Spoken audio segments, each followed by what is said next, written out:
O VetSmart é a plataforma mais completa para os médicos veterinários. Nosso prontuário totalmente digital e gratuito conta com inúmeras funcionalidades que facilitam sua rotina.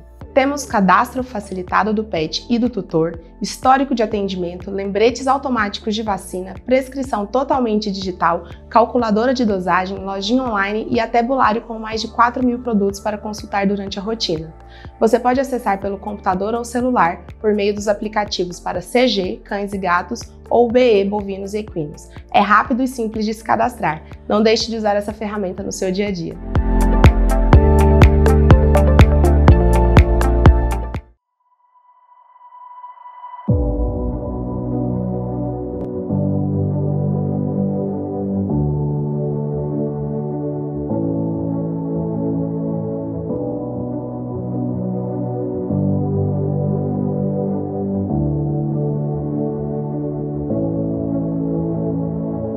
A Ouro Fino Saúde Animal foi além mais uma vez e tem a felicidade em apresentar NeoStem.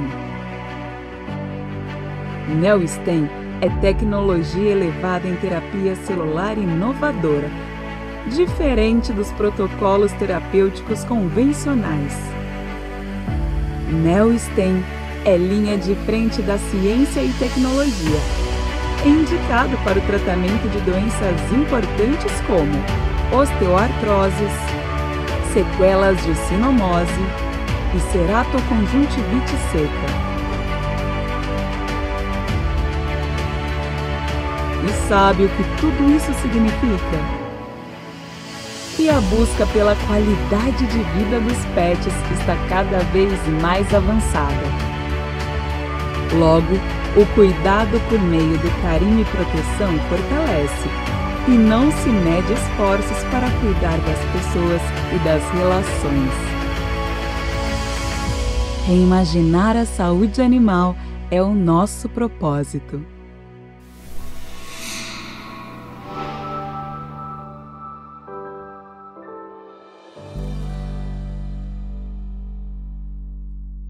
Olá, pessoal. A terapia celular para sequelas neurológicas da sinomose canina. A luz no fim do túnel? Bem, mas antes de falar desse tema, eu gostaria de me apresentar. Meu nome é Rogério Martins Amorim, sou professor associado do Departamento de Clínica Veterinária, da Faculdade de Medicina Veterinária e Zootecnia da Unesp, campus Botucatu, e chefe do serviço de Neurologia Veterinária nessa mesma instituição. Também sou professor do curso de pós-graduação de Medicina Veterinária, aqui nessa instituição, e desenvolvo pesquisas translacionais de medicina regenerativa com o uso de células-tronco aplicadas a enfermidades neurológicas. Para entender melhor sobre as sequelas neurológicas causadas pelo morbilivírus, o agente da sinomose canina, e as perspectivas de tratamento atual e até futuramente para essas sequelas, a gente precisa começar entendendo um pouco que nas últimas décadas houve um avanço muito grande da medicina regenerativa. E esses avanços, eles também estão chegando na medicina veterinária, principalmente com o uso de células-tronco, mesenquimais, para tratamento de algumas enfermidades, nesse contexto que nós vamos abordar, nas enfermidades neurológicas, e especificamente na sinomose, mas também outras enfermidades. E a medicina regenerativa com o uso de células-tronco, mesenquimais, e não só essas células, mas também hoje alguns derivados dessas células, ela tem trazido muita esperança para o tratamento de doenças de difícil cura, como, por exemplo, as sequelas neurológicas. Então, para compreender como tem sido o avanço nessa área e respondermos a pergunta, ao final, se há luz mesmo no fim do túnel, nós precisamos começar a discutir células-tronco, entender o que é a célula-tronco. Então, as células-tronco, elas são classificadas como células indiferenciadas, com uma grande capacidade de proliferação, ou seja, de multiplicação, e capacidade de responder a estímulos externos, dando origem a diferentes linhagens celulares mais especializadas. E essas células-tronco, elas podem ser classificadas em alguns tipos. Existem diversos tipos de células-tronco, como a gente vai abordar logo a mais. E, por exemplo, aqui em relação à potência de diferenciação que essas células têm. Então, elas podem ser classificadas como totipotentes, né? O exemplo é um zigoto, uma mora, né? Que é um conjunto já de células totipotentes que são capazes de gerar todos os tipos celulares, né? Embrionários e extra-embrionários, da origem ao indivíduo mesmo, né? As pluripotentes, aquelas que têm capacidade de diferenciação em células pertencentes aos 3 folhetos germinativos, ou seja, o ectoderma, o mesoderma e o endoderma. Exemplos são as células embrionárias da camada interna do blastocisto, então é um outro tipo, né? Aqui são as células embrionárias, são células pluripotentes, e as células multipotentes, que são as células tronco-mesenquimais, que nós comumente trabalhamos, que elas têm uma diferenciação mais limitada do que as anteriores, né? Elas se diferenciam também em células da mesma origem embrionária, ou seja, mesodermal, mas também tem alguns estudos que indicam que elas podem se diferenciar em linhagens ectodermais e endodermais, como veremos a seguir. Então, aqui os exemplos são as células tronco hematopoéticas, que são conhecidas há mais tempo do que as células tronco mesenquimais até, né? E, por fim, aquela célula que tem uma baixa capacidade de diferenciação, que é chamada de unipotente. Portanto, as células tronco mesenquimais, elas são classificadas nessa categoria de células multipotentes, porém, com determinados estímulos, elas podem apresentar características também de pluripotência. Então, isso é importante a gente ter em mente. Aqui um exemplo das células troncoembrionárias, né? Então, da camada interna de um blastocisto, certo? Elas são removidas, e essas células, aqui tem uma imagem, né? Indicando isso, e essas células, elas têm a capacidade, portanto, de se diferenciarem com todos os tipos celulares. Essas células são pluripotentes. E as células tronco-mesenquimais, elas são classificadas aqui como células adultas, né? Essas células adultas, elas podem, das mesenquimais, elas têm diversas fontes teciduais, né? Mas, além delas, tem células hematopoéticas, são as células da medula óssea, são as células utilizadas para transplante, por exemplo, de medula óssea, né? Em seres humanos. Existem as células neurais, as células epidermais e diversas outras células adultas que também têm um potencial, podem ter um potencial terapêutico.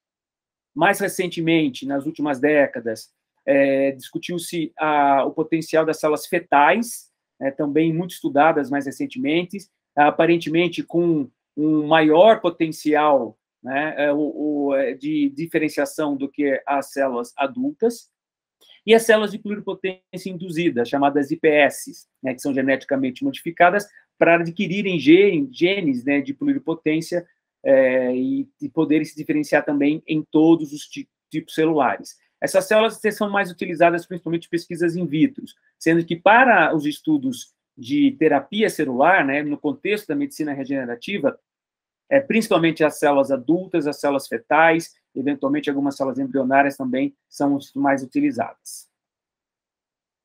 Então, aqui, mostrando uma célula mesenquimal, originária da medula óssea.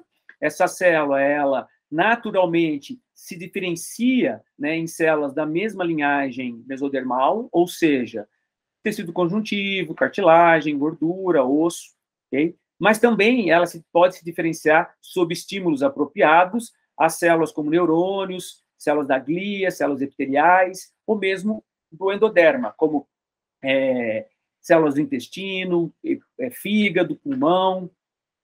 Então, essas células, elas podem ter o potencial que nós chamamos de transdiferenciação. E quais são as principais fontes das células tronco-mesenquimais, né? Essas células, elas podem ser obtidas praticamente de diversos tecidos, mas esses são os principais tecidos de onde nós obtemos essas células. Então, a medula óssea, aqui tem um exemplo na imagem, né, um cão sobre anestesia geral, com punção de medula óssea na região do úmero, para coleta da medula óssea e desse sangue que vai daí ser obtido as células mesenquimais. O tecido adiposo, hoje cada vez mais utilizado pela facilidade, né, de obtenção de fragmentos, mas também do cordão umbilical, tanto da matriz quanto da geleia de Wharton, do cordão umbilical. Das fetais, né, placenta, membrana amniótica, são tecidos com alta concentração, ou maior concentração, melhor dizendo, de células fetais, né, mesenquimais, nesse caso aí, e na membrana sinovial, que é outro exemplo. Né. Comumente, o tecido adiposo e a medula óssea são as fontes mais utilizadas. Outro aspecto importante para a gente entender o que é uma célula-tronco, né, é sobre a caracterização imunofenotípica dessa população celular, né? Então, a Sociedade Internacional de Terapia Celular, uma sociedade que visa orientar a nomenclatura e a classificação das células-tronco humanas, né? Então, aqui tem alguns dos critérios utilizados por essa sociedade que nós extrapolamos, né, para as células-tronco de animais, no caso de animais domésticos. Essas células, eles sugerem que sejam chamadas de células estromais mesenquimais multipotentes, né? Nós comumente, né, usamos o termo células-tronco mesenquimais. Hoje, eles são utilizados como sinônimo. Há muita discussão, né, na literatura, mas já foi cunhado o termo, né, em inglês principalmente, né, stem cell. Então, esse termo ele continua sendo muito utilizado. Mas, dentre as suas características, né, que as definem como células-tronco mesenquimais, é necessário que haja aderência dessas células ao plástico, né, na cultura celular, elas serem capazes de se diferenciar in vitro, né, em tecido, em gordura, né, em tecido adiposo, então, diferenciação adipogênica, osteogênica e condrogênica, então, em osteoblastos e condrócitos, condroblastos e condrócitos, tá? E também apresentarem a expressão de alguns marcadores de superfície, como CD105 positivo, 73, CD90, né? E não apresentarem ou ter uma marcação muito baixa, né, para fenótipos como CD45, 34, 14, 19 e o MHC classe 2. É importante salientar que, em medicina veterinária, ainda não há um consenso, ou um consenso, melhor dizendo, né, no sentido acadêmico de pesquisa, para se definir exatamente quais fenótipos, ou pelo menos quais CDs positivos e negativos, né, as células caninas, nesse caso, devem apresentar. Mas nós seguimos nessa direção, né, da Sociedade Internacional de Terapia Celular, obtendo, né, ou pelo menos caracterizando essas células com alguns CDs positivos e alguns negativos que as caracterizem como de linhagem mesodermal, né, e também com algumas características de até pluripotência. Então, aqui, uma imagem mostrando a aderência dessas células na garrafa de cultura, tá? Isso aqui é um microscópio invertido. Observem a morfologia delas, fibroblastoide, né? Elas apresentam esses braços, né, meio alongados, elas começam redondas, depois elas vão ficando fibroblastoides. E aqui, a diferenciação osteogênica, a condrogênica e a adipogênica, né, e o controle, as células indiferenciadas. Então, quando submetidas a estímulos apropriados, elas se diferenciam em osteoblastos, em condrócitos, em células de gordura, né, em adipócitos. E essa marcação, essa imunomarcação relativa aos CDs, né, pode ser feita, geralmente é feita por citometria de fluxo, que dá essa melhor caracterização para esse grupo celular. Então, esse conjunto de informações ou de análises, né, eles são importantes quando a gente fala de uma célula-tronco mesenquimal, porque há diversos outras populações celulares, de diferentes tipos celulares, né, que podem estar também presentes, né, nos tecidos, e não necessariamente são células-tronco mesenquimais. Bem, então essas células, elas têm uma grande vantagem, é que elas são de relativo fácil obtenção, como vocês viram ali, diversos tecidos, e também de fácil cultivo. Então, o cultivo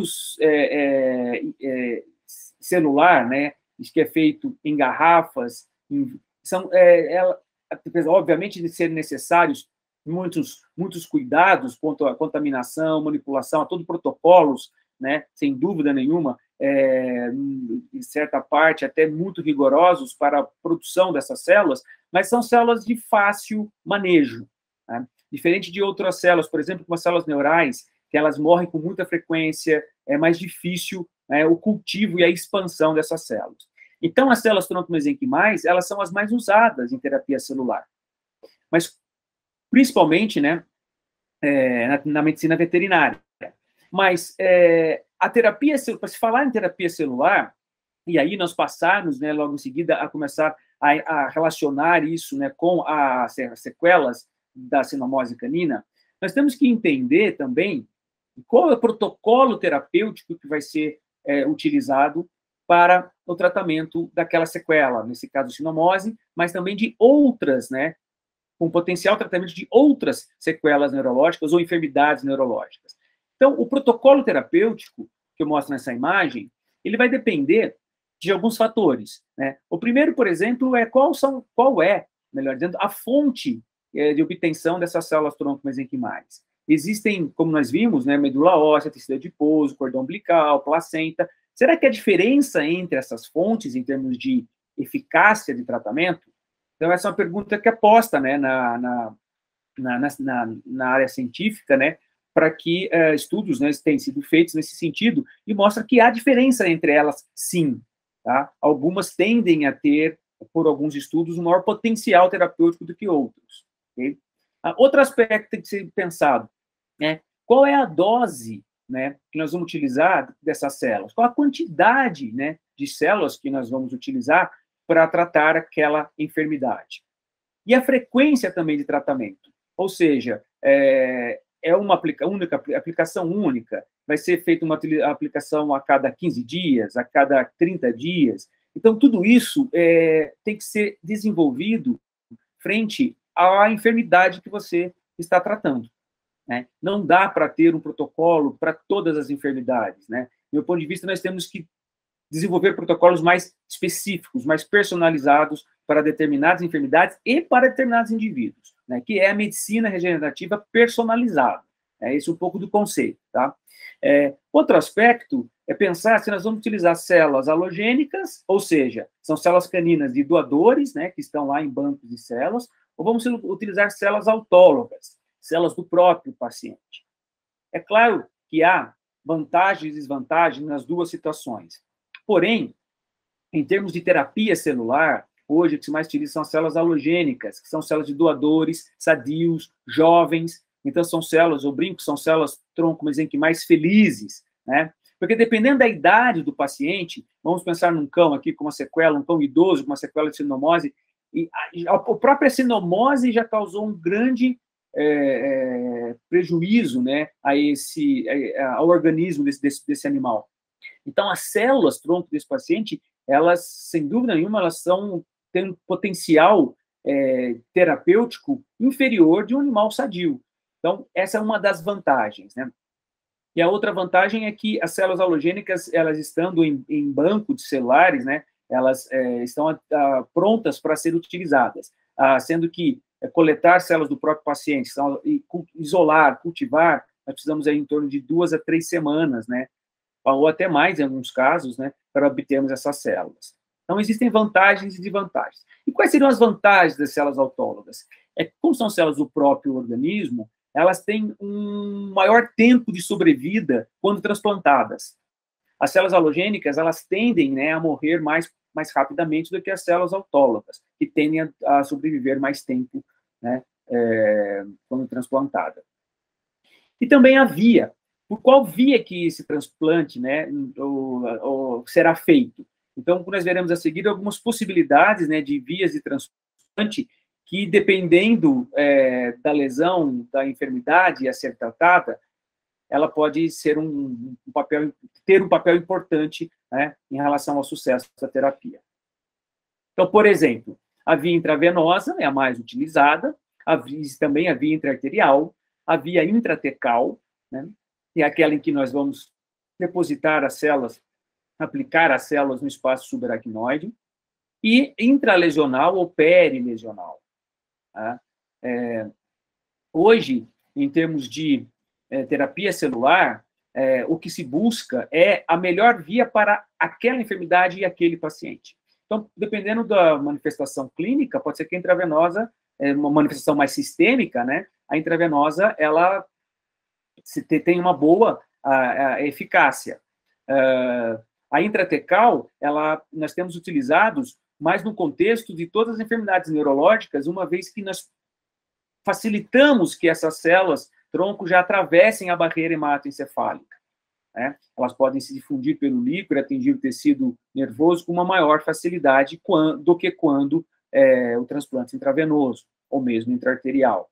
O intraarterial, apesar da maior dificuldade, tem estudos mostrando em isquemia, né, cerebral, acidente vascular isquêmico, a utilização de transplantes intracarotídeos, né, de células-tronco, podem também ser eficientes. Contudo, há riscos, né, de embolismo, é um procedimento mais invasivo, então ela não é muito prático para a utilização numa rotina de terapia celular.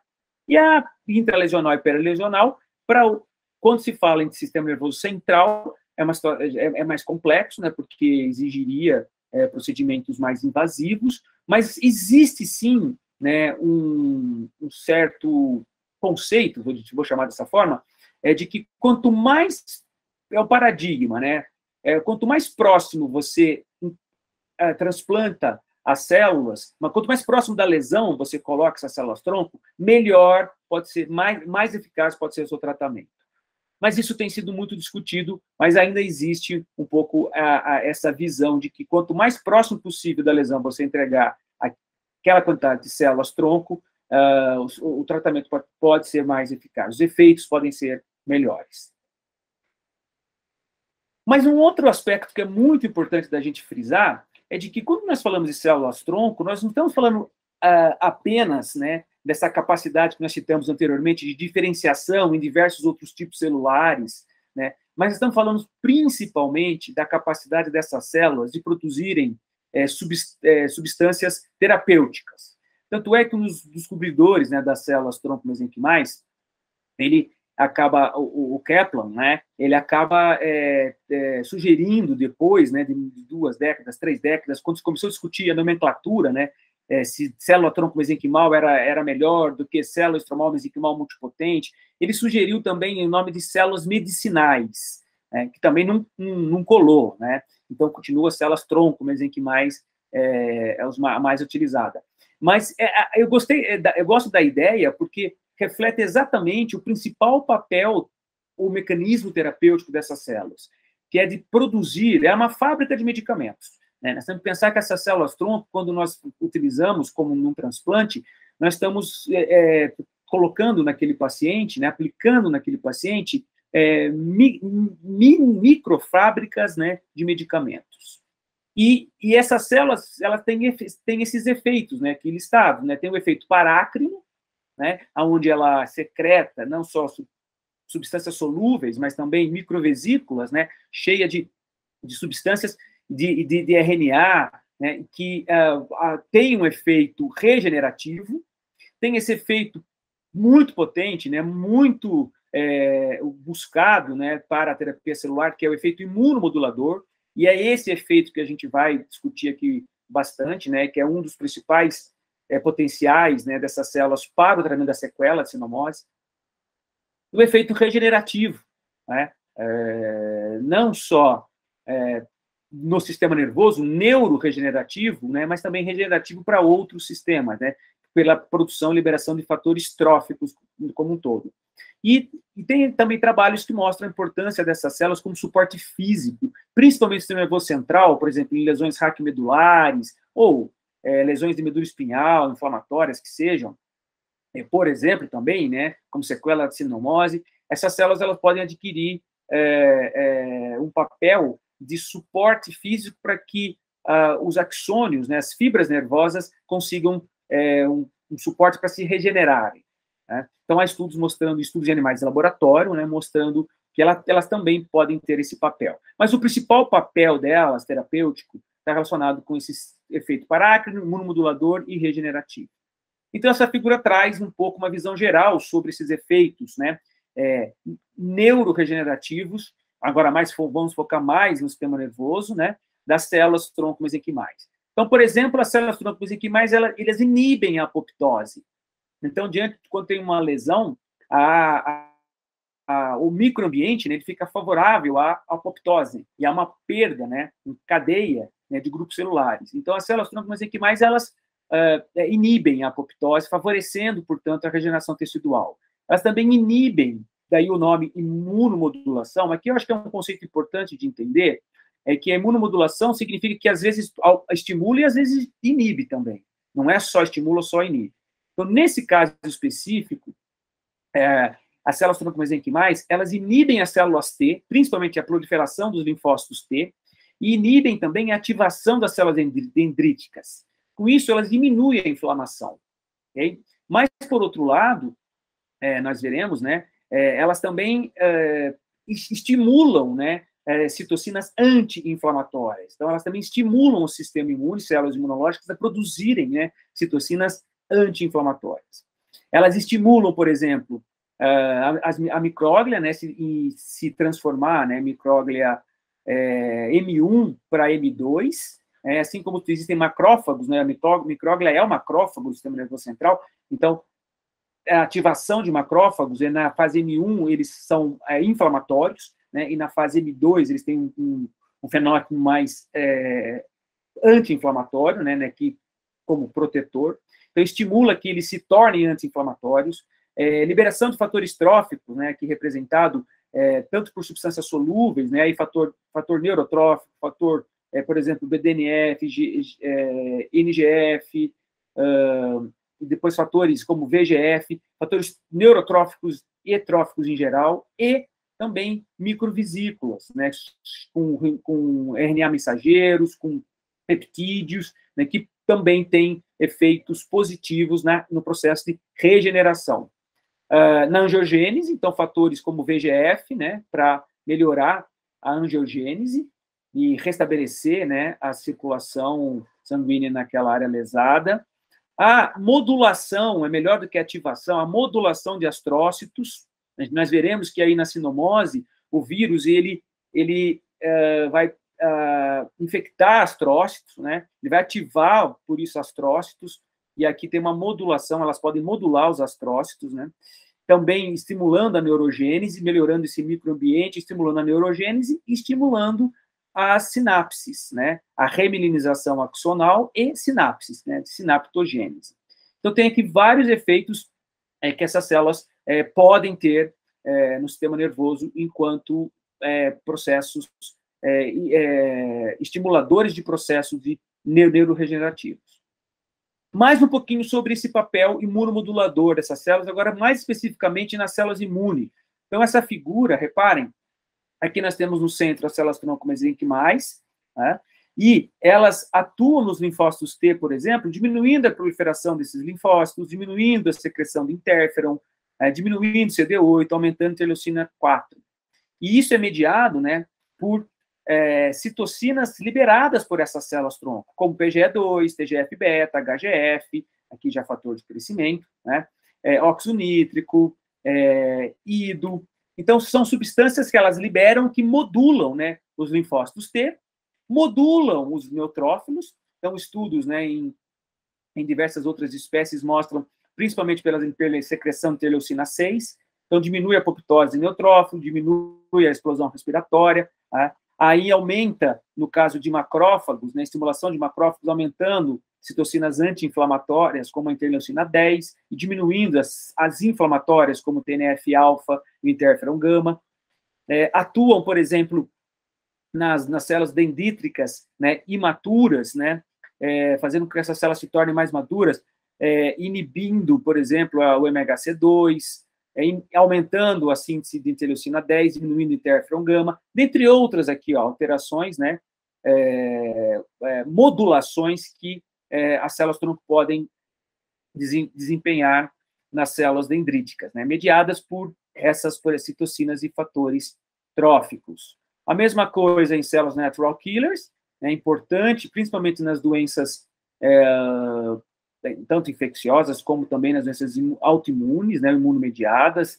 Então, diminui a proliferação, diminui a citotoxicidade, diminui o interferon gama. E nos linfócitos B, né, onde ela vai diminuir a proliferação, diminuir a ativação desses linfócitos e modular, né, a ativação de anticorpos. Então, esse papel, né, imunomodulador desempenhado pelas células tronco em diversas outras células do sistema imune, que confere a essas células, né, esse potencial terapêutico que tem sido utilizado na medicina regenerativa. Então, nesse artigo, né, um artigo de revisão do Spigbar aqui, ele coloca aqui a importância das citocinas inflamatórias e anti-inflamatórias, né, nas lesões do sistema nervoso central. Então, aqui as citocinas inflamatórias levando a um processo de neurodegeneração, e as citocinas anti-inflamatórias, né, auxiliando o processo de neuroregeneração ou reparo. Então, é exatamente tentar equilibrar esse processo, o objetivo da terapia celular com células mesenquimais.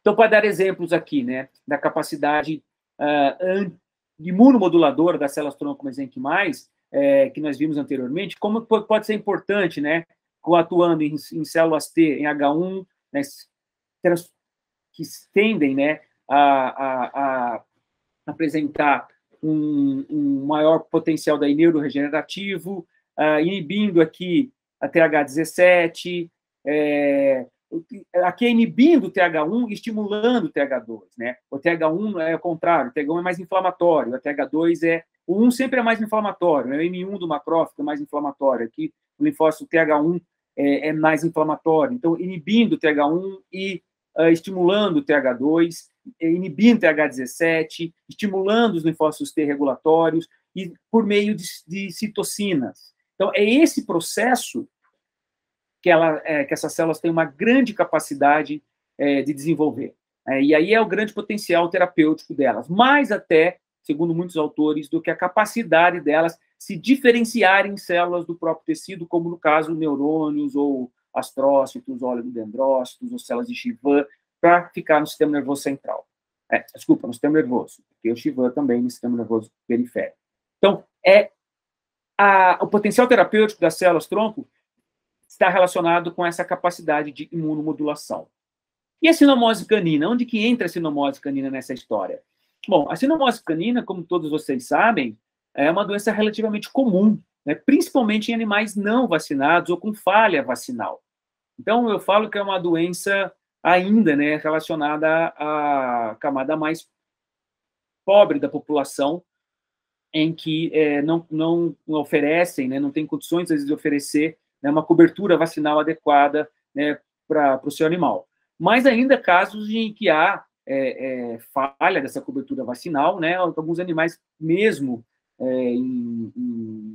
de tutores com melhores condições financeiras, também podem desenvolver a doença. Então, é uma doença infecto-contagiosa, né, que causa uma imunossupressão grave e comprometimento multissistêmico. E essa doença, ela leva uma degeneração da bainha de mielina. Vamos entender um pouquinho mais, né, nesse contexto da neuropatogenia, né, da sinomose.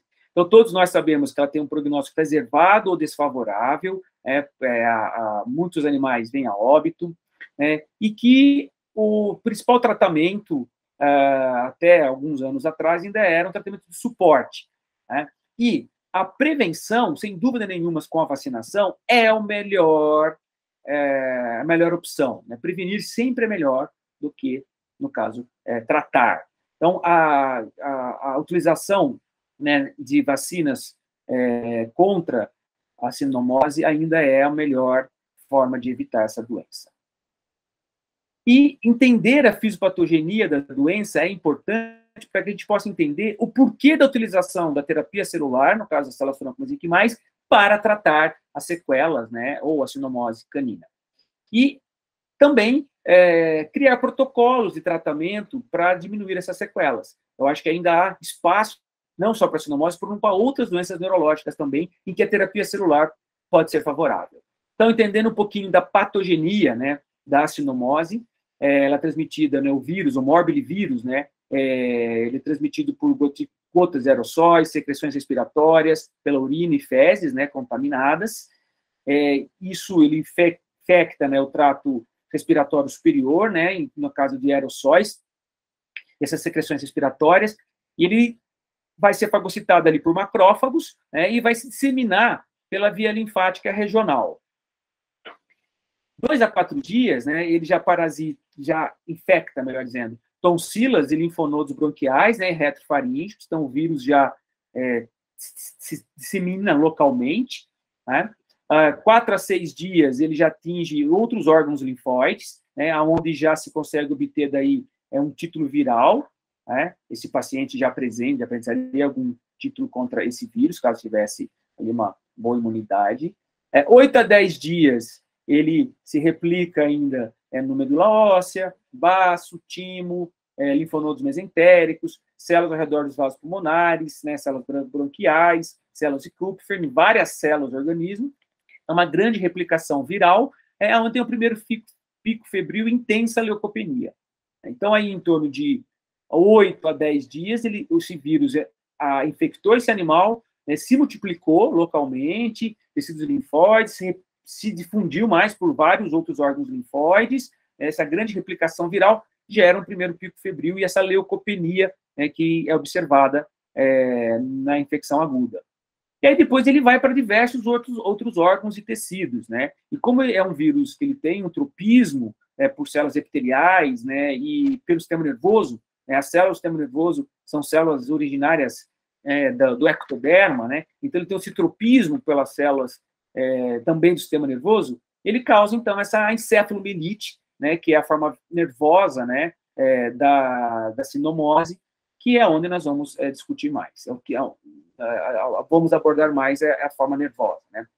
Então, com essa evolução, essa disseminação do vírus pelo tecido linfático, ele continua, né, 9 a 14 dias, né, após essa infecção, e aí tem 3 situações que podem ocorrer, né? Ou o animal apresenta uma resposta imune adequada, né, ele está vacinado, né, então ele tem uma doença subclínica ou nem apresenta, né, sinais nenhum, ou ele tem uma resposta imune baixa, né, que ele não foi vacinado, teve falha vacinal, né, geralmente quando os animais que não foram vacinados, aí esse vírus tende a se disseminar pelos tecidos e, né, pelo sistema nervoso central, e podendo levar a óbito. E uma terceira situação, onde a resposta imune ela é incompleta, né? Então, esse vírus ele também vai se multiplicar com menor, né, intensidade em tecidos, e no caso do sistema nervoso central. Então, mais uma vez, vamos focar mais no sistema nervoso, né? E esse animal vai ter títulos, vai ter anticorpos, né, e pode eliminar até o vírus da maioria dos tecidos, mas esse vírus pode ficar quiescente, principalmente no sistema nervoso central, e em situações de imunodepressão, né, do paciente, esse vírus pode voltar a se multiplicar, e aí vem, né, causar a encefalite do cão idoso, né, que é como é chamada quando ocorre essa situação. Então, o que nós temos que imaginar é que os animais que ficarão com sequelas são animais que apresentaram uma resposta imune baixa, ou até mesmo alguns animais com uma resposta imune média. Os animais com uma resposta imune adequada, eles terão uma doença muito leve ou nem ficarão doentes. Então, são animais de resposta imune baixa e média que normalmente nós iremos observar as sequelas. Falando um pouquinho mais, né, da ação do vírus, então, por que ele causa essa linfopenia inicial? Esse vírus, ele utiliza a proteína H para se ligar nos receptores, né, de membrana de linfócitos B e linfócitos T, né, como aqui representado. E então ele invade, né, esses linfócitos e promove a replicação, utiliza, né, a maquinária, né, o maquinário desses linfócitos para se multiplicar. E aí ele acaba destruindo esses linfócitos, daí vem a linfopenia, né, que leva, portanto, uma imunossupressão nessa fase aguda, né, da infecção.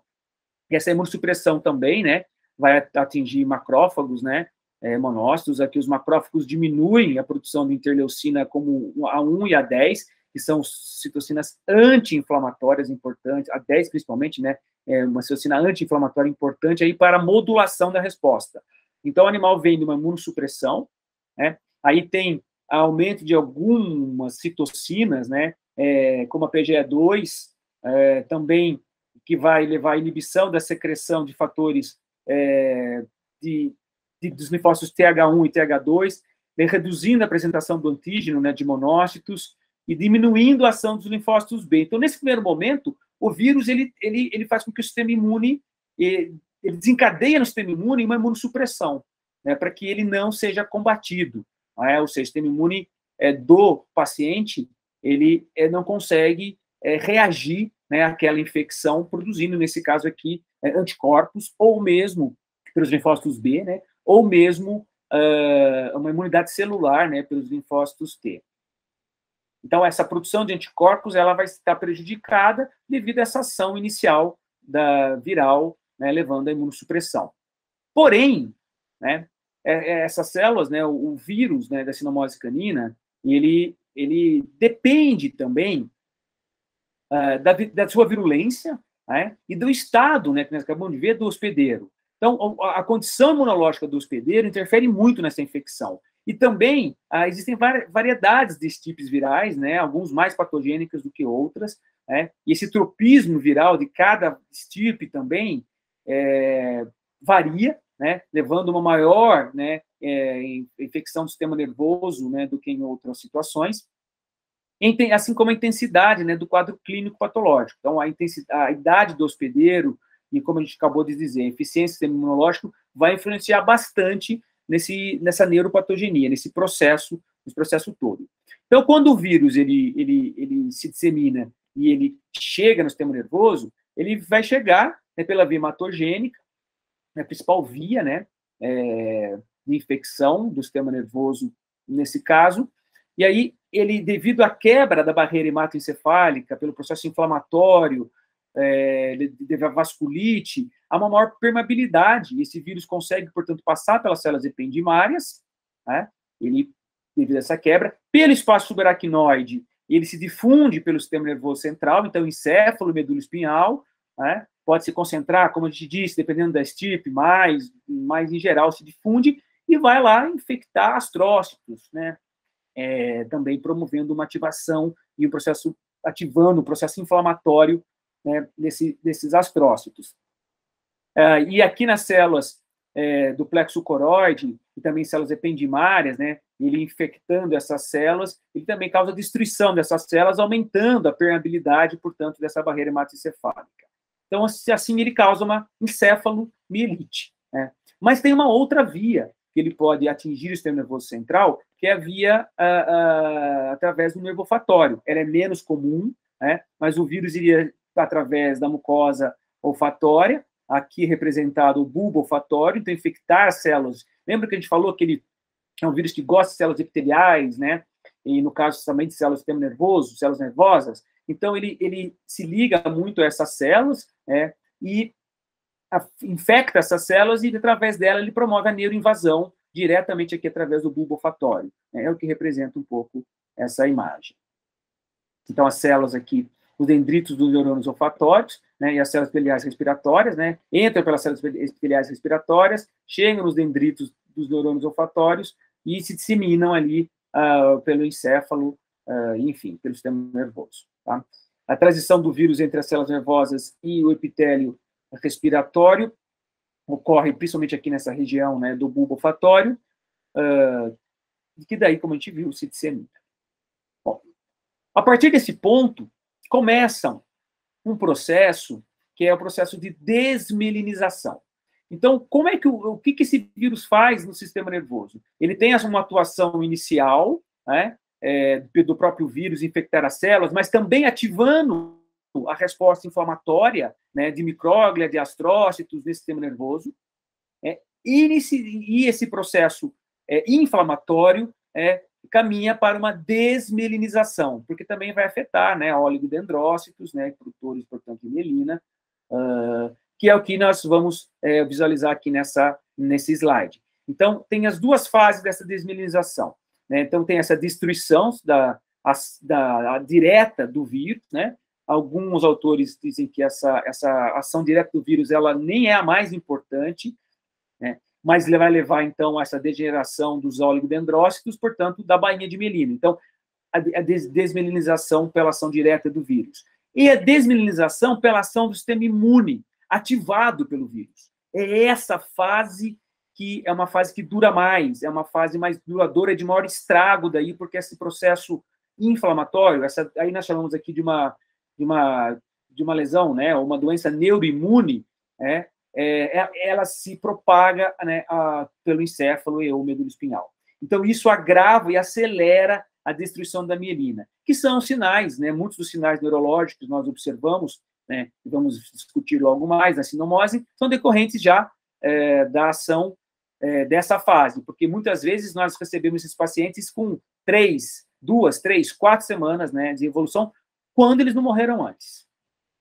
Então, aqui, né, alguns dos sinais neurológicos, né, mas lembrando que todos vocês devem saber, né, o morbilivírus, né, ele afeta o sistema gastrointestinal, né, levando também a quadros de gastroenterite, sistema respiratório, né, e o sistema nervoso, devido a esse neurotropismo, né, e vai causar, então, as encefalomielites. E no sistema nervoso, dependendo da área que esse vírus atingir e lesar, né, a lesão, não só do vírus, como a gente acabou de ver, mas também da própria ativação, do próprio sistema imune, ou seja, do próprio processo inflamatório provocado, dependendo da área que isso acontece, os sinais clínicos variam. Então, tem sinais clínicos relacionados, podem ser de convulsões, podem ser relacionados a cerebelo, por exemplo, com perda de equilíbrio, com opstótono, com hipermetria, pode ser relacionado ao tronco encefálico, com contrações de nervos cranianos, pode ser relacionado, então, na medula espinhal, com paresia e paralisias. Então, dependendo do local da lesão, se dá a manifestação, né, dos sinais clínicos. Aqui alguns exemplos, né? Então, um cão apresentando convulsão, né? Então, é decorrente de uma lesão do cérebro, né? Principalmente córtex cerebral, mas também regiões aí subcorticais. Uma convulsão generalizada, tônico-clônica. Observem a manifestação facial, né, de piscar, né, e movimentação da boca. Esses automatismos faciais, esses sinais, eles são muito comuns, né, na convulsão generalizada, né, em cães, né, mas também pode apresentar uma forma focal, né, como nesse caso. Muitos acabam denominando de mioclonia, mas pode ser uma convulsão focal, pode ser a origem do problema, pode ser o neurônio, né? Mas também devido ao processo de desmelinização que ocorreu, também pode ser nesses axônios, e isso pode também levar a um quadro de mioclonia. Então, essas manifestações, elas são diversas, e como esse primeiro paciente, né, já em decúbito, né, e esse segundo paciente, ele conseguia andar, mas ele apresentava essas sequelas, né, de mioclonias faciais, e também tinha convulsão generalizada. Bom, então, diante desse contexto, né, e sabendo de que essas sequelas, elas são graves devido a esse processo todo que nós acabamos de discutir, a gente criou uma hipótese, né, de que as células tronco-mesenquimais halogênicas, derivadas do tecido adiposo de cães, apresentam propriedades terapêuticas que contribuem para a atenuação dos sinais clínicos neurológicos da sinomose canina. Então, essa hipótese, ela surgiu daquele conhecimento que nós acabamos de discutir, das propriedades imunomoduladoras e regenerativas, né, das células tronco, e também da facilidade, né, vamos chamar assim, do maior número de casos, mais comumente, né, nós temos uma maior frequência de casos de encefalomielites causados pelo vírus da sinomose, né, devido a um maior número de animais disponíveis, né, para desenvolver estudos relacionados ao desenvolvimento, né, de protocolos para o tratamento dessas sequelas, né, causadas pelo morbilivírus. Então, nós criamos essa hipótese e resolvemos testar essa hipótese com um experimento. Então, nós fizemos um experimento, né, onde o objetivo foi avaliar a eficácia do transplante intratecal dessas células caninas, né, e no tratamento dessa encefalomielite causada pelo vírus da sinomose. Eram animais que apresentavam sequelas, algumas sequelas bem crônicas, né, de meses de evolução da infecção pelo morbilivírus. Então, nós criamos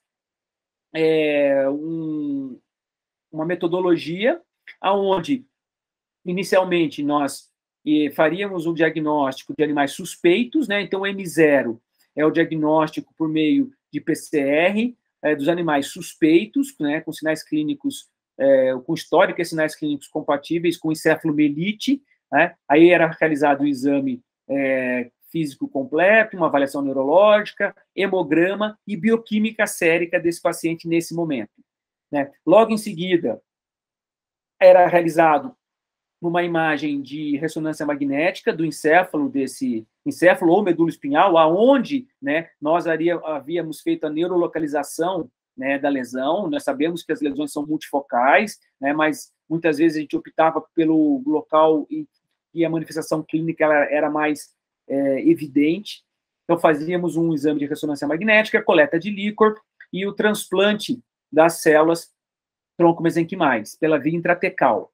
30 dias após, nós fizemos uma reavaliação clínica desses pacientes e, novamente, hemograma, bioquímica, imagem de ressonância de controle e a coleta de líquor também para o controle, ou pelo menos a avaliação do tratamento com terapia celular, né, durante esse período de 30 dias. Então, nesse momento, nós fizemos apenas, nesse estudo, né, apenas uma aplicação de células tronco-mesenquimais, na dose de 10 milhões de células, né, por animal. Nós padronizamos, né, uma dose, nesse caso foi utilizado 10 milhões, para todos os pacientes, independente aqui do peso.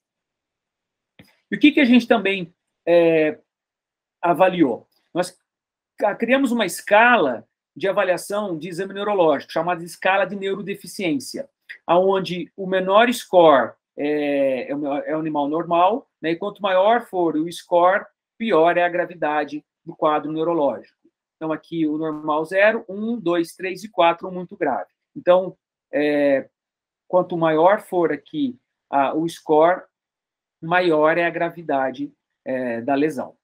E aqui, só para vocês terem uma ideia, né, eram avaliados vários aspectos, né, nessa escala, no caso aqui, o estado mental, o comportamento, e pontuado, né, nessa coluna a gente consegue ver aqui os pontos, se tinha crises epilépticas, se eram generalizadas, focais, etc. A postura, né, e da cabeça, do corpo desse paciente, a marcha, quando ele deambulava, se ele tinha tetraparesia ou não, se era hemiparesia, paraparesia, monoparesia, a coordenação dos movimentos, a avaliação dos nervos cranianos, os reflexos, né, espinhais desse paciente, a avaliação do síndrome dolorosa, superficial e profunda, né, nocicepção, e, né, a avaliação também, o exame neurológico completo realizado nesses pacientes para se definir o grau de neurodeficiência, essa escala da neurodeficiência. E quais foram os resultados, né, que a gente observou? Nós conseguimos avaliar 10 animais, né, como vocês verão. Na avaliação clínica geral, um dos resultados que chamou a atenção foi que, aqui no momento M1, antes do tratamento, nesse caso, uma imagem de uma secreção ocular, né? Lembre-se que o vírus ele é telotrópico, né? Ele gosta de se multiplicar, né, em células epiteliais. Então, aqui, né, levando uma conjuntivite, né, com secreção, né? E aqui, 30 dias após, esse não era o nosso principal foco era neurológico. Mas chamava atenção nos animais que havia uma grande melhora da conjuntivite, né? Outra questão que chamou a atenção era as lesões dos coxins, né? Em que a gente observava aqui antes do tratamento, né, essa hiperqueratose, né, dos coxins, aqui depois, com alguns dias após o tratamento, evolutivamente até 30 dias, mais de 30 dias após o tratamento. Então, o próprio pelo também, né, melhora. Então, eram os resultados que chamou a atenção do grupo, né, de pesquisa, mas que não era o nosso foco de estudo. Mas na questão dos sinais neurológicos, ou seja, na escala de neurodeficiência, o que a gente encontrou, né, no exame neurológico? Então, aqui, a escuro é o momento 0 e, claro, 30 dias após o tratamento. Lembrando que o tratamento foram de 10 milhões de células tronco-mesenquimais, né, halogênicas, tecido adiposo, pela via intratecal, uma única aplicação. Esse animal 1, por exemplo, ele passou de um score, né, numa escala de 12 para 3, né, aqui de 7 para 3. Então, assim, dos 10 animais, 7 né? Aqui o 1, o 2, o 4, o 5, o 6, o 7 e o 9, 70% deles apresentaram melhora na escala de neurodeficiência, né? Ou seja, os clínicos melhoraram. Um animal ficou igual. E tiveram dois animais, o animal 3 e o animal 10, que pioraram. Mesmo com tratamento, os animais apresentaram piora, né, na escala de neurodeficiência. Então, esses dois animais apresentaram piora e esse animal ficou igual, estável. O 70%, portanto, apresentou melhora. A velocidade foi muito interessante. Agora, nós não observamos nenhuma alteração nos resultados, né, de hemograma e bioquímica sérica do momento 1 para o momento 2. Tá? Então, não havia, como eram casos de sequelas, eram casos mais crônicos de alguns desses pacientes, a maioria desses pacientes eram crônicos há mais de 2 meses, não havia mais alterações hematológicas e bioquímica sérica. O líquor cefalorraquidiano, né, depois a gente vai ver aqui alguns exemplos, mas, em geral, a gente observa em termos de número de células nucleadas, né, aqui é o momento M1 e M2 é 30 dias após o tratamento. Então, aqui, a gente vê aqui no animal 3, por exemplo, tem melhora, o animal 5, o animal 7, 11, 9, né, 10. Então, alguns que estavam com até 5 células nucleadas é considerado normal. Aqui você vê que vários animais estavam com uma pleocitose, né? Aqui está normal, aqui limite superior, os outros com aumento, esses dois normais, né? E, então, eles apresentaram, em geral, uma melhora no número de células nucleadas. Então, a pleocitose, reparem que, por exemplo, esse é uma pleocitose e depois foi ausente, depois do tratamento, aqui era linfocítica que ficou ausente, aqui neutrofílica e melhorou, aqui mista e melhorou. Então, também houve uma melhora na pleocitose. E também na proteína, né? E alguns desses animais que apresentaram melhora também apresentaram uma diminuição da proteína. Então, por exemplo, aqui, um animal 7, de 41 para 36. Eu acho que tem alguns exemplos a seguir que acho que fica mais didático do que olhar todos os dados. Mas, em geral, a gente consegue observar nesses dados em que, em alguns desses pacientes, a gente observou também, além da melhora clínica, melhora na análise do líquido cefalorraquidiano, né? E na ressonância magnética. Tá? Então, nós observamos também, nas análises das imagens, uma diminuição do hipersinal, né, no momento 2, comparado com o momento 1.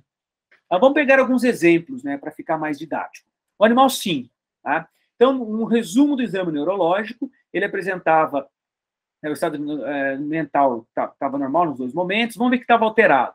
A marcha, ele apresentava uma tetraparesia, né, e tetrataxia, portanto, os 4, né, a deambulação, ele apresentava os 4 membros afetados. Aqui, no momento 2, os torácicos melhoraram, apresentava mais dos membros pélvicos.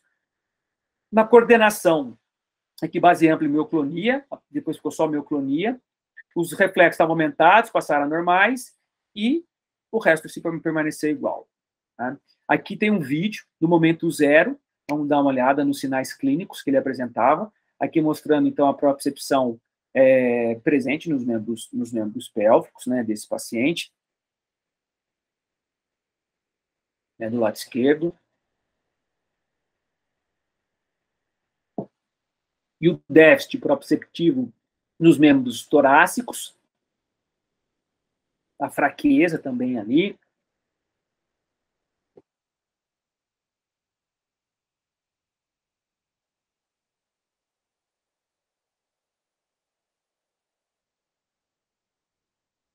Vou botar aqui um pouquinho para frente para a gente ver ele deambulando. É a marcha, a fraqueza, os reflexos aumentados. Então, os sinais que foram descritos ali, né? E 30 dias após o tratamento,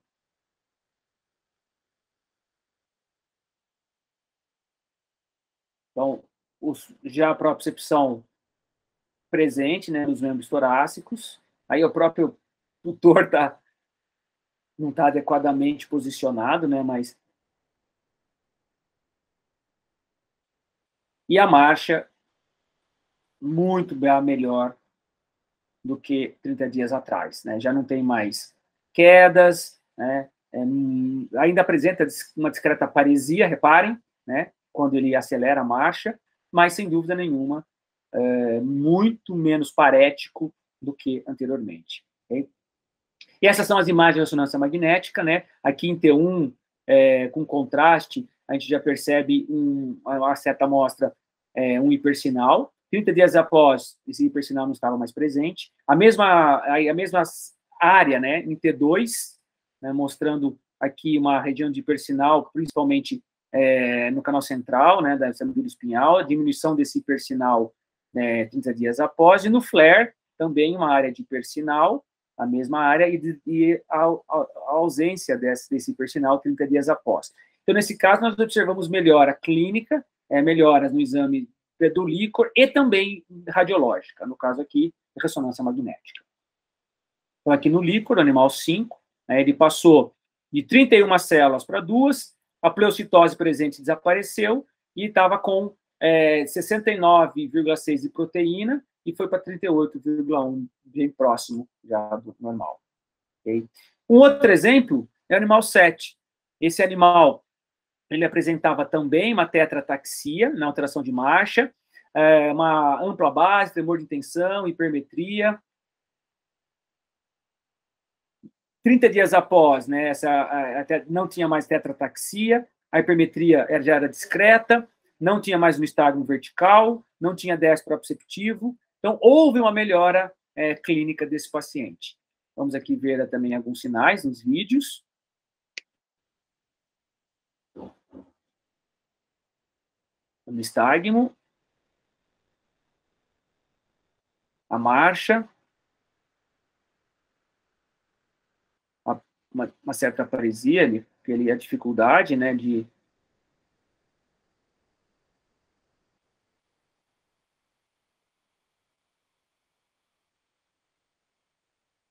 lembrando que eram casos, mais uma vez, crônicos, né, de sequela,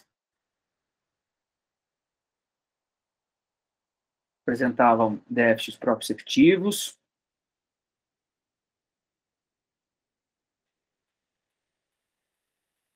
No caso do lado esquerdo. Membro pélvico. Vamos botar um pouquinho para frente. No salto interlateral, ó, essa ausência, né, dificuldade desse deslocamento. A marcha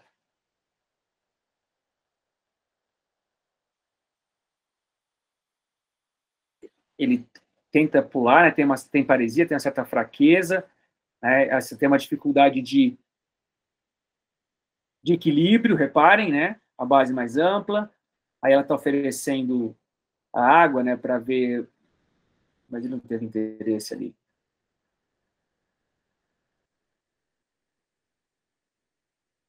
Tá. E 30 dias após, aí já teve uma melhora da parte da propriocepção, também do pélvico, a salto lateral, ó, já bem melhor, a marcha. E também, ainda com paresia, mas já consegue pular, então, demonstrando uma melhora clínica considerável. Também na imagem de ressonância, em T1, nós não observávamos alteração antes, né, mesmo com contraste, um discreto, talvez, aqui, hipersinal, mas fica mais evidente essa lesão em T2, né, a sequência em T2 é uma sequência que todo o processo, o líquido fica bem claro, né, então o líquido, quer seja o líquor, ou líquido de origem inflamatória, ou mesmo cicatriz glial, então aqui dá para perceber hipersinal, 30 dias após a diminuição desses hipersinais nessa área, envolvendo principalmente aqui a parte cerebelo, então corrobora, né, com sinais que nós observamos lá, aquela perda de equilíbrio, um certo grau de hipermetria, e também no flare fica mais evidente ainda essas áreas hipersinais, e depois aqui a melhora dos sinais. É claro que ele apresentava lesões multifocais também em outras áreas, não só aqui no cerebelo, né? Eu escolhi as áreas do cerebelo para ilustrar, né, esse exemplo. Aqui, por exemplo, né, fica também num córtex sagital, aqui em T2, dá para perceber aqui uma área de hipersinal, e depois essa área também já não presente mais o hipersinal. E o líquor, né, passou de 12 células para 5, de pleocitose linfocítica para ausente, e de traços, né, de 41,3 miligramas por decilitro de proteína para 36. Também teve uma discreta melhora aqui, mais uma melhora nos outros parâmetros.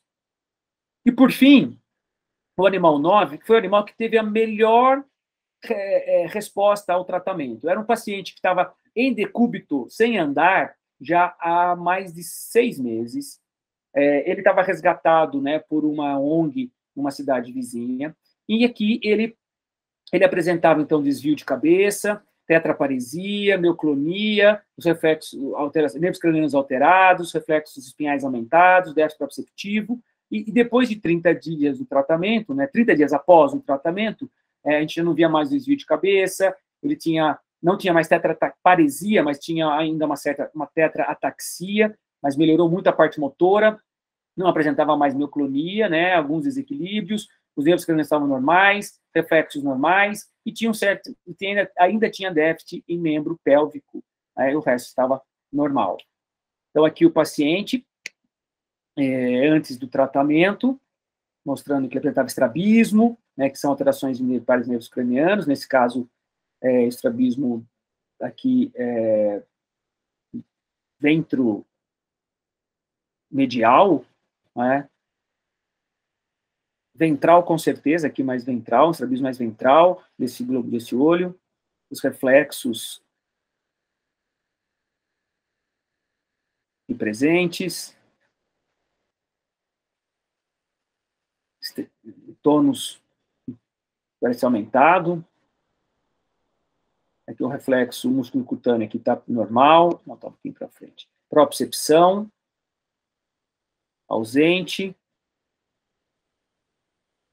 esse desvio de cabeça, pescoço, né?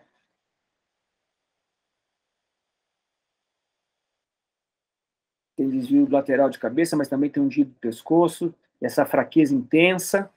Esse animal não ficava em decúbito, né? Não deambulava, né? E usava aqui uma fralda por conta de fezes e urina. Estava sendo já há meses, né?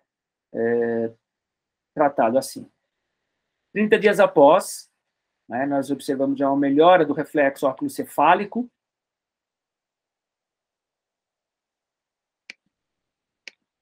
Para frente. A propriocepção já melhor. No pélvico ainda ausente, mas já do torácico já melhor. Ele já apresenta um pouco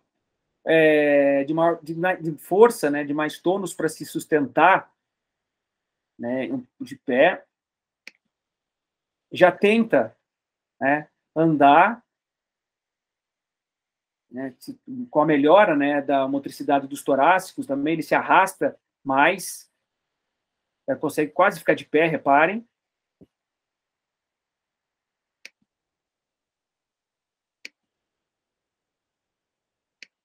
E as imagens de ressonância, antes do tratamento, aqui T2, né, envolvendo aqui uma área do pedúnculo cerebelar também, hipersinal de ambos os lados, 30 dias após uma diminuição desse hipersinal. Aqui no FLAIR, dá para observar também as áreas hipersinais e depois diminuídas, e no córtex, na região cortical e frontal, também uma área de hipersinal e depois a diminuição 30 dias após dessa área. Em relação ao líquor, também observamos melhora, número de células, pleocitose, a proteína não, passou de 27 para 32, né, mas ainda está dentro aqui, para alguns autores, considerar até 35, então não teve aqui grandes mudanças de proteína, mas teve mudança no número de células. Aí muitas vezes nós observamos essa dissociação, né, proteíno celular, dependendo da fase da doença. E, por fim, depois de... esse cachorro foi melhorando gradativamente, e esse vídeo é depois de quase 75 dias, né, um pouco menos, talvez, do tratamento, em que ele se manteve, ele continuou sob os cuidados da ONG, né, mas como ele foi melhorando gradativamente, aí eles me mandaram, né, esse vídeo em torno de 70 dias após o tratamento. Que é ele andando, né, correndo, melhor dizendo aqui, né, ainda, você dá para perceber um pouco de paresia, né, talvez uma certa ataxia lá, mas ele já consegue se locomover, né, e ganhou peso e uma melhora clínica muito grande. Bom, para concluir, a gente pôde concluir que o protocolo de transplante intratecal, né, com as células troncomesenquimais derivadas do tecido adiposo, né, halogênicas de cães, na dose de 10 milhões, ela se mostrou viável, segura, e apresentou efeitos positivos para a atenuação dos sinais clínicos neurológicos, né, desses cães com sequelas de sinomose. Mas é possível, né, é bem provável que outras vias de aplicação, dependendo da fase, né, e também outras doses e frequências, né, de aplicação, elas também podem obter sucesso. Então, por isso que como eu disse no começo, a medicina regenerativa, os protocolos estabelecidos para a terapia celular, eles têm que ser, muitas vezes, personalizados, né? Então, dependendo do caso, o paciente pode ser beneficiado com um outro tipo de protocolo em relação à dose, frequência e à via de administração. Okay? Então, a resposta à nossa pergunta inicial é de que, sim, há luz no fim do túnel, né? Uma vez que nós observamos nesse experimento uma melhora dos sinais clínicos desses pacientes. Eu acho que novos estudos, né, precisam ser feitos para a gente compreender melhor o porquê aqueles outros 3 pacientes não responderam, né, 2, inclusive, pioraram e acabaram vindo a óbito, né, decorrentes da própria sinomose, e o que não teve nenhuma resposta. Entendeu por que alguns cães não respondem bem? Talvez a resposta esteja exatamente nessa condição imunológica desses pacientes. Eu queria agradecer aqui aos tutores e os animais, agradecer aqui a médica veterinária, a Suelen Berger Baldotto, que foi minha aluna de doutorado, quem realizou esse estudo junto comigo, né, os demais colaboradores desse estudo, e o HV-FMVZ da Unesp de Botucatu. Muito obrigado.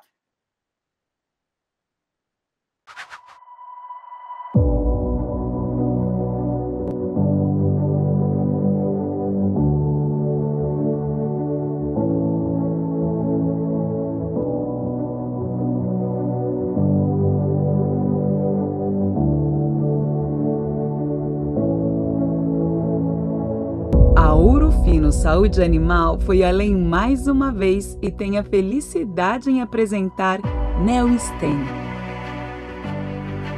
NeoStem é tecnologia elevada em terapia celular inovadora, diferente dos protocolos terapêuticos convencionais.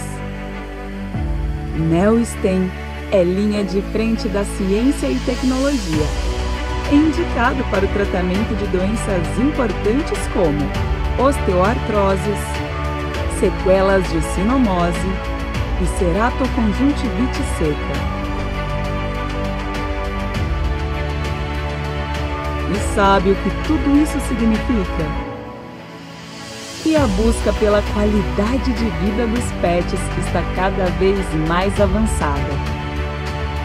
Logo, o cuidado por meio do carinho e proteção fortalece, e não se mede esforços para cuidar das pessoas e das relações.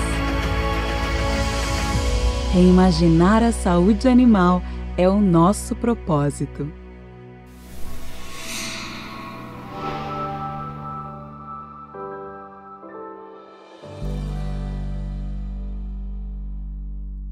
Olá, eu sou a Tabata Kalensky, faço parte do departamento técnico da Ouro Fino e estou muito feliz e honrada em apresentar para vocês um grande produto. A Ouro Fino reimaginou a saúde animal e trouxe para vocês o NeoStem. NeoStem é uma solução à base de células-tronco mesenquimais caninas que vai revolucionar a qualidade de vida dos cães. Como vocês sabem, as células-tronco elas podem ser obtidas a partir de diferentes fontes. As células-tronco embrionárias são aquelas obtidas a partir de mórula ou blástula. As células-tronco fetais são obtidas através do sangue do cordão umbilical, da placenta, do líquido amniótico. E as células-tronco adultas são obtidas a partir do tecido adiposo. E são elas a matéria-prima das células-tronco mesenquimais do NeoStem. O tecido adiposo que utilizamos vem de cães jovens e saudáveis por meio de procedimentos de castração, cesarianas, ou seja, procedimentos eletivos. Não há necessidade de um procedimento exclusivo para a obtenção desses tecidos e também não há nenhum risco adicional para esses animais que vão fornecer o tecido adiposo. O tecido adiposo é então direcionado para um laboratório especializado em células-tronco, com altos padrões de qualidade. O STEM foi desenvolvido após 15 anos de pesquisa e 7 anos de aplicação terapêutica em cães. Ele está indicado para o tratamento das sequelas neurológicas da sinomose, para o tratamento da ceratoconjuntivite seca e também para o tratamento das osteoartroses.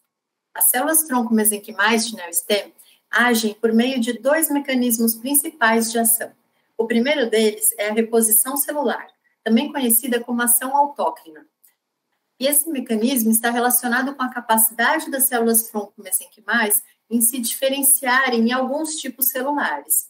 Mas o principal mecanismo de ação de NeoStem é a ação parácrina, ou seja, a secreção de moléculas bioativas que vão promover uma ação anti-inflamatória, imunomoduladora, antifibrótica, angiogênica, antiapoptótica e também reparadora endógena, através do estímulo dos nichos locais de células-tronco. NeoStem se apresenta em frascos contendo 2 milhões de células mesenquimais, um kit de descongelamento, e a sua dose é individualizada de acordo com a doença a ser tratada e o peso do paciente. Além disso, o envio é sempre personalizado. Enviamos o produto sob demanda ao médico veterinário. O modo de uso de NeoStem pode variar de acordo com a doença que estamos tratando. Por exemplo, para o tratamento das sequelas de sinomose, é preconizado um protocolo com 3 aplicações intravenosas com intervalo de 30 dias. É um procedimento seguro, não requer nenhum preparo para o paciente e também não muda em nada a sua rotina. Para o tratamento da ceratoconjuntivite seca, a aplicação é única e ela é feita diretamente na glândula lacrimal e na glândula da terceira pálpebra. E para o tratamento das osteoartroses, em geral é realizada apenas uma aplicação, intraarticular. Em alguns casos, pode ser necessária uma segunda aplicação após 30 dias. Aqui, nós temos um exemplo de aplicação intraarticular. No caso, na articulação coxofemoral. Esse cão é portador de displasia coxofemoral e após tricotomia e antisepsia cirúrgica, a veterinária, por palpação, localiza o local de inserção da agulha. Pode ser utilizada uma agulha ou então um catéter, como nós vemos aqui na imagem. Isso varia de acordo com o porte do animal e com a quantidade de massa muscular que ele apresenta. Depois, nós podemos observar o líquido sinovial, confirmando que a agulha está posicionada no local correto. E então, as células-tronco que foram preparadas imediatamente antes da punção são administradas diluídas em solução fisiológica. Nós estaremos junto com você. A Ourofino oferece todo o apoio técnico para que você possa começar a terapia celular nos seus pacientes, por meio de conteúdo teórico, com aulas e materiais técnicos, e também através de treinamento prático para o manuseio de NeoStem. A busca pela qualidade de vida dos pets está cada vez mais avançada, e a Ourofino quer ser protagonista nessa história. Obrigada pela sua atenção.